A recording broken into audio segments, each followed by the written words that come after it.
திருப்பூர் மாநகர் மற்றும் மாவட்ட அதிமுக சார்பில் அதிமுக பொதுச் செயலாளர் எடப்பாடி பழனிசாமியின் வருகையை முன்னிட்டு ஆலோசனை கூட்டம் மாவட்ட அலுவலகத்தில் நடைபெற்றது. இந்த கூட்டத்தில் பொள்ளாச்சி சட்டமன்ற உறுப்பினர் ஜெயராமன் சிறப்பு விருந்தினராக பங்கேற்று ஆலோசனைகளை வழங்கினார். பின்னர் செய்தியாளர்களிடம் பேசிய அவர், புரட்சித் தலைவருடைய ஒரே அரசியல் வாரிசு புரட்சித் தலைவி அம்மா என்பது நாடறிந்த உண்மை.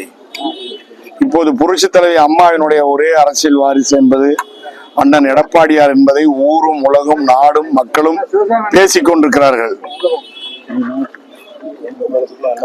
இன்றைக்கு ஏற்பட்டிருக்கிற எந்த அரசியல் மாற்றமும் எடப்பாடியாருடைய கரங்களை வலுப்படுத்தும். நாளும் நாளும் அவர் செல்லுகிற இடமெல்லாம் மக்கள் கூட்டம் அவருக்கு மிகப்பெரிய அளவிலே திரண்டு கொண்டிருக்கிறது.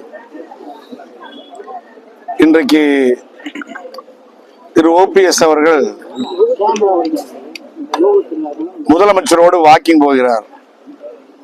இதுவரை இருட்டிலே இருந்த உறவு இப்போது வெளிச்சத்திற்கு வந்திருக்கிறது. தினசரி போறார், நேற்றும் போறார், இன்னைக்கும் போறார். ஆக கூடி புரட்சித் தலைவர் எம்ஜிஆரும் புரட்சித் தலைவி அம்மாவும் சொன்னது திமுக என்பது தீண்டத்தகாத ஒரு தீய சக்தி. திமுகவோடு எவ்வளவு நெருக்கமாக இருந்தார் என்பதற்கு சட்டசபையிலே அவர் பேசிய பேச்சுமே ஒரு சாட்சி. எங்களை பொறுத்தவரை எங்கள் தலைவர் எடப்பாடியார் எந்த வழி காட்டுகிறாரோ அந்த வழியிலே நாங்கள் கடைசி வரை எங்களுடைய அரசியல் பயணம் தொடரும். மாபெரும் வெற்றிகள் குவியும். அவர் தான் அரசியல் நிரந்தர எதிரியும் இல்லை, நிரந்தர நண்பரும் இல்லைன்னு சொல்றாரு.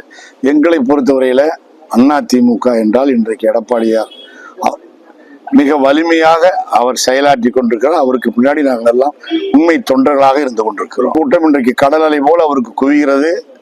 அதே போல திருப்பூருக்கு அவர் வரும்போது வடக்கு தொகுதியிலே 1 லட்சம் பேரையும் தெற்கு தொகுதியிலே 1 லட்சம் பேரையும் கூட்டி காட்டி புதிய வரலாற்று சாதனை படைப்போம்.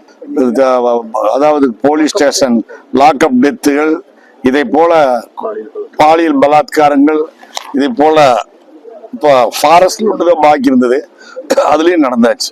சட்டம் ஒழுங்கு சரியாக பராமரிப்பதற்கு ஆள் இல்லாமல் சந்தி சிரித்துக் கொண்டிருக்கிறார். மக்கள் பாதுகாப்பு இல்லாத நிலையிலே மக்கள் தவித்துக் கொண்டிருக்கிறார்.